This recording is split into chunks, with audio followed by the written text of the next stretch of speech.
Hello, everybody. This is your old pal, Uncle Hondo. Merry Christmas, Happy Hanukkah, Happy Holidays to all of you. I am here at Allegiant Stadium, literally sitting at the 50-yard line in one of the booths, bringing you this complete post-game recap. I am your Las Vegas Raiders beat writer on Sports Illustrated and the host of the Las Vegas Raiders Insider Podcast here. Raiders win 19-14. They snap a 10-game losing streak. They're now 3-12. I think with a very good chance of winning next week in New Orleans. I know that people don't want to hear that. I'm just telling you what I think the reality is. Not predicting a win. I just think they have a good opportunity to do that. The Raiders today, the defense was absolutely outstanding. The offense was okay. Don't think it was fantastic. I think it was okay. A lot of injuries, a lot of players not playing, and still able to get a win. I thought we saw some things, some Aiden O'Connell that were very impressive. He had in the fourth quarter, I think it was a 3rd and 3, could have been a 3rd and 6, and he just scrambled and did something that he had never done. In fact, I joked with him that he looked like Randall Cunningham, rolled to his left and found Amir Abdullah for 12 yards and a first down. It was a very big drive for him. But we'll get into all of him in a minute. I'm going to talk about several players, but let's talk first about the elephant in the room. A media member asked Antonio Pierce, what do you have to say to the people that didn't want you to win, that wanted the number one overall pick? And I liked his answer. His answer was talk to Tom Telesco. Basically, his answer was, I'm here to win. We as an organization want to win. If you don't like it, go talk to Tom. Um, And Mark Davis has made that very clear, privately and publicly. He wanted to win. I understand a lot of people did not, and I understand a lot of people are mad about it. I get it. That's purely your decision, and I respect it.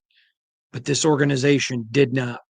That's why I wrote earlier in the week, it's a dichotomy, the fan base that wanted to lose, the organization that wanted to win. And I can tell you after doing this for 3 decades, that not covering the Raiders, but covering football for 3 decades, I can tell you emphatically that teams that have tanked develop a losing culture, because then you can't later on get mad at your players for losing. Well, if you didn't care at one point, why do you care now? I told the story very quickly. I tell you it again, um, about a kid that said something. My son said something in front of my parents that my parents didn't like. I I didn't have a big issue with it, but I took my son in the other room and everybody thought I was getting on him. I'm like, you probably shouldn't say that in front of grandma and grandpa. I don't think that they appreciate it.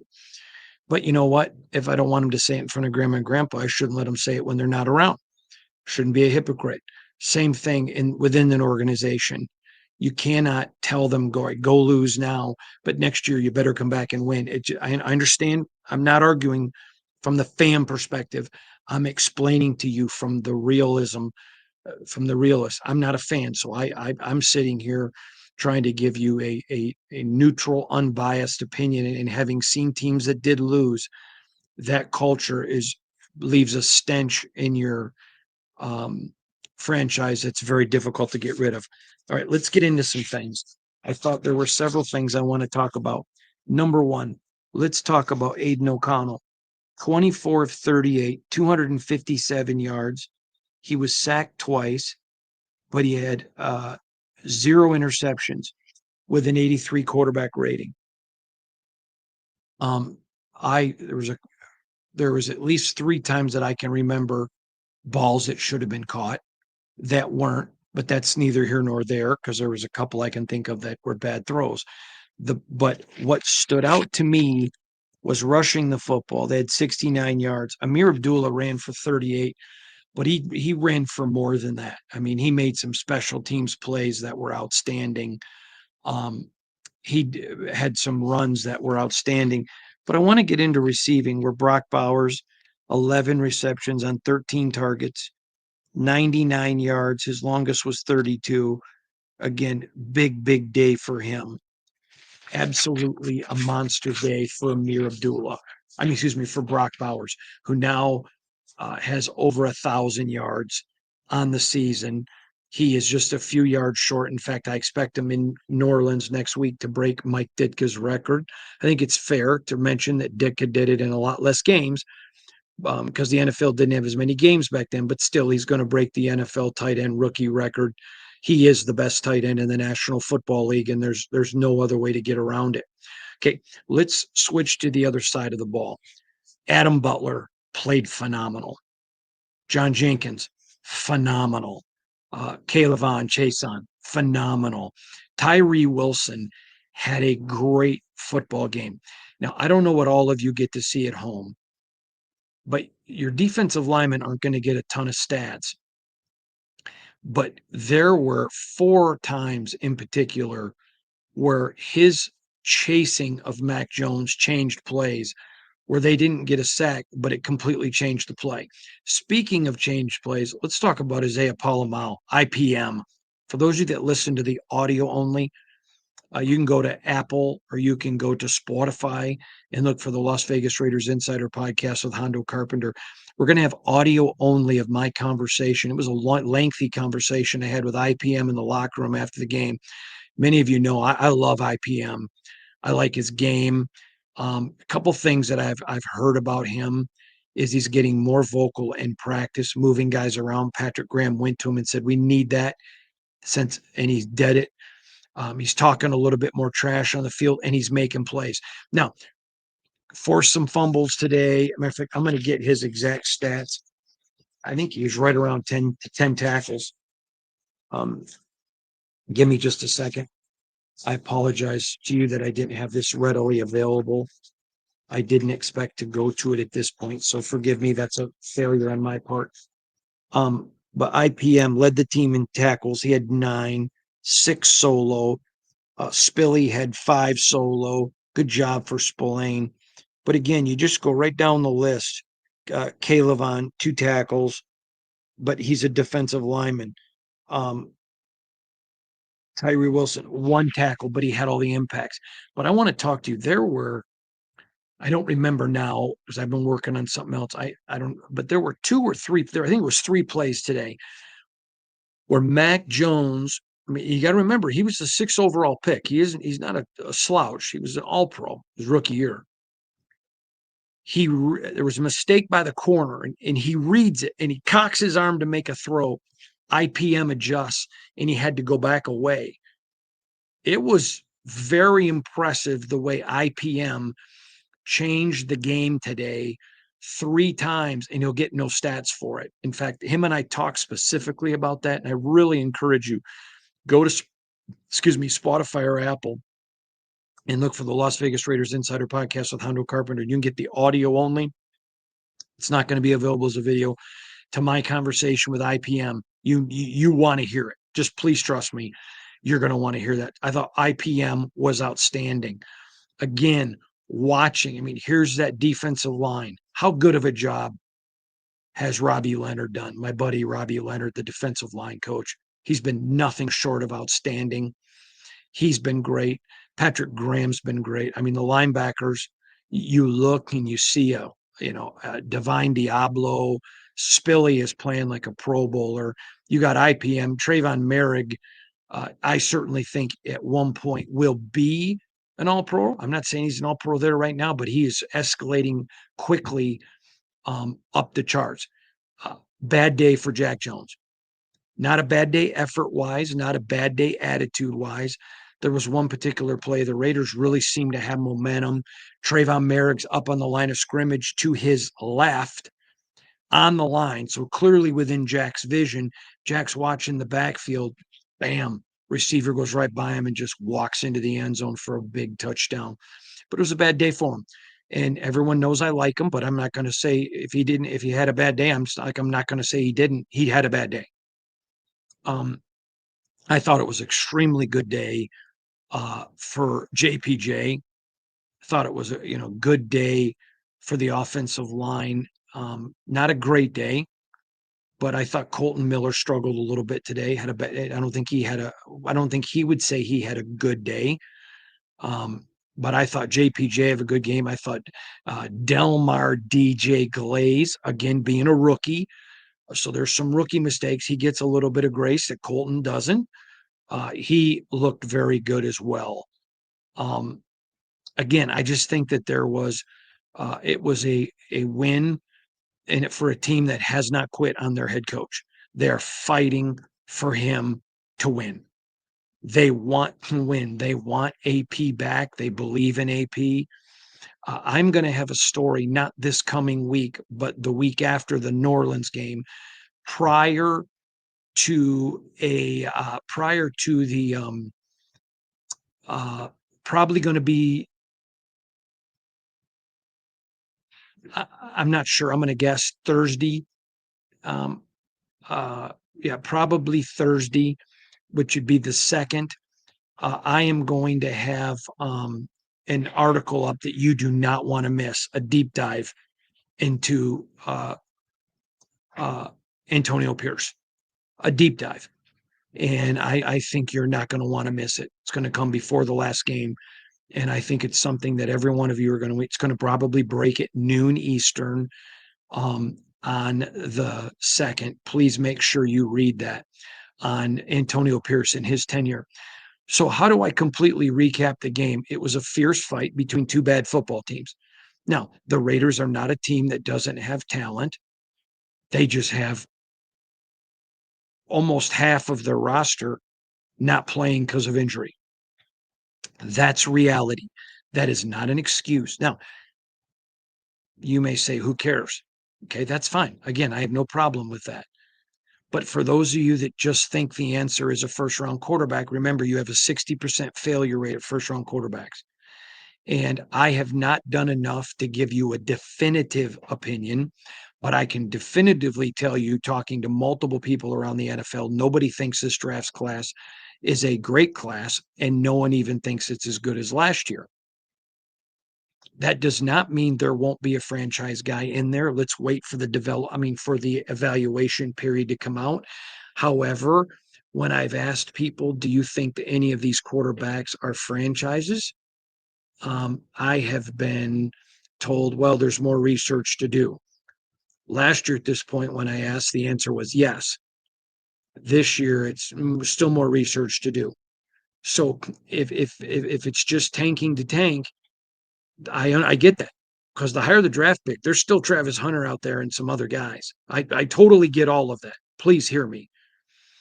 But I'm going to address all of that tomorrow. Um, I have a big article coming tomorrow at 11 Eastern. That's 8 on here on the West Coast, just like on Thursday the 2nd at noon Eastern, 9 a.m. on the West Coast. Big article coming. Um, a big article coming on a deep dive into AP. So, how would I completely recap this? Two teams that are not real good this year, one of them decimated. If you're Jacksonville, your defense is healthy and your defense looks not great. I mean, they've got a lot of issues. If I'm Jacksonville, if I've got the number one pick, I don't care what anyone says. I'm taking Travis Hunter, period. And he's going to be a corner, and I'm going to have a package for him on offense. But if you're the Raiders, with all the injuries, I think the fight says something. Now, I'm going to say something. There were thousands of empty seats. I don't care what anyone says. And y'all follow me on Twitter. You know, I got posted up by the Raiders president. Sandra posted me up early here for talking about the crowd. And I don't care. I was right. And I'm not mad at her, by the way. I don't think she was being malicious. She's defending her team. But there were thousands of empty seats. We're not talking about Jacksonville fans. I don't think they have thousands of them, but they're not the Chargers. But there was thousands of just empty seats where people didn't come. Someone told me today that tickets were as low as $5 to come to the game. Never seen that. I cannot verify that. It's just what I was told walking in. But you saw a fight. You saw a team that was energized. A lot of people have texted me or emailed and asked, are they smoking stogies? None of that. But it was this is a team that's fought and scratched, and each week they found a different way to lose. That did not happen today. Daniel Carlson had a miss, which was not one from 55 yards. So, yeah, that one was a shock and not one that I expected. And I know that he would be very disappointed with that. AJ Cole was phenomenal. I thought the special teams recovered extremely well from the bad showing against the ATL. In fact, I asked AP about that. In fact, we have audio videos up that you can watch or listen to when you go to our YouTube or on our si.com/NFL/Raiders, or when you go to Las Vegas Raiders Insider Podcast on Spotify and Apple. Jeez, oh Pete, sorry I missed that. Now, a couple things that I want to mention to you that I think are extremely important, but we've got Brock Bowers, Aiden O'Connell,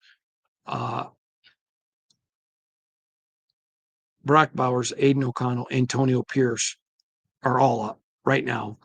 But I encourage you to go check all of those out. We're going to have some more tomorrow. TRE'VON, Chason, Amir Abdul. You're going to hear from Amir and Jacoby, by the way. But Brock Bowers, again, I can't mention it enough. The guy's playing like a stud. If I'm the Raiders, I'm feeding him the entire time. I told you earlier in the week, if you saw Aiden O'Connell playing, you knew this team was not tanking. I knew that Aiden was going to play as long as he was healthy. That was the plan because they feel like he absolutely gives them the best. I've had some people say they wanted to see Carter Bradley. I have no problem with that. None. And I'd like to see Carter get some chances, but this is a team still fighting to win. I don't think Desmond Ridder presents them, and it's not because I think Desmond Ridder is a bad quarterback. Desmond Ridder can't run this offense, which is an offense based under center. He cannot run plays under center, period. He can't. That's not hoping. That's just a factual reality. And because they signed him off another team's 53-man, he is on the roster the rest of the year. But he can't do that. That's not what he does. And I think that bodes to question a little bit. And I addressed it earlier this week. Why get him? But I think their thought was if Gardner and Aiden are out, then we maybe switch our offense a little bit and try to do some mobility with a quarterback. But that's neither here nor there. Aiden is back, and it was a relief for the team. I also asked AP about this. This was a complete team win from rookies. I mean, another guy I forgot to mention, Decameron Richardson, just gets better every week. Does he make rookie mistakes? Yes. But he just gets better every week. A lot of people are really harsh on him, and that makes zero sense to me. But they're probably the same people that were hard on Jacorian Bennett. But if you watch football, and I understand, if you don't get to see it at home, you don't get to always see everything that DCAM did. You wouldn't have seen the plays by IPM. I get all that and I understand it. But football this is why I love sitting in a press box.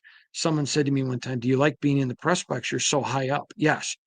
I would not want to first of all, I don't want to go to sporting events on my day off. I don't, I mean, hockey, but not football because I cover it. It's my entire job. So when I get a chance for social time with my family, I can't watch football without being in work mode. I enjoy it and I love it, but I can't get it. So but someone said to me, "What if you're sitting at the 50 front row?" I would hate those seats.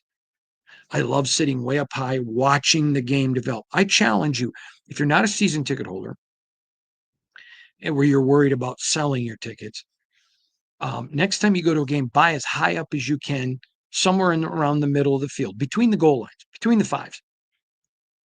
It will change the game of football for you. Absolutely change the game of football for you. And I just encourage you to check it out. So, complete recap, it's a win. I thought it was a very good defensive performance. I thought special teams was good, other than a Daniel Carlson miss was good. I thought the offense, again, tons of guys out going against a healthy Jacksonville. That's their number one D, most of it. I understand exactly what the Raiders did, and they won. And for a franchise whose motto is just win, baby, they could not have tanked and looked their fans in the eye. I know why fans are mad, and I'm not against it. But this franchise could not have done that. From all of us on our on SI team and from my family, I want to quickly say one thing. Thank you to literally thousands of you who reached out with prayers from my son Dexter. It meant a lot. He's been in the hospital the last 2 days, and but God's good all the time. If you're going to say God's good when things are good, you have to believe God's good when things weren't. And he is home and he's resting. And I just ask you to continue to pray for his speedy recovery. But it meant the world to Shannon and I, the number of you reached out. Um, I got several like this, but I just want to point one, and that's really dangerous because when you point out one, it means others think that you're discrediting them, and I'm not. But one person said a note and said, I'm not really a person of faith, and it's not who I am, but I really appreciate your pods. I feel like even though I haven't met you, that I know you, we've become friends. And so for the first time, and I think they said 37 or 38 years, I prayed today for your son. That meant the world. All of your prayers meant the world to me. But that one just really touched my heart. In fact, I kept it and we're going to print it and put it in Dexter's baby book. And, but I appreciate all your prayers from my son and I appreciate all of you. So whether you celebrate Christmas or Hanukkah or Festivus, or you're just excited about a new year, from the Carpenter family to you, all of those things, happy, merry, and blessed. God bless you guys, and we'll see you again. Thank you for watching and spending some time with me tonight. Bye bye.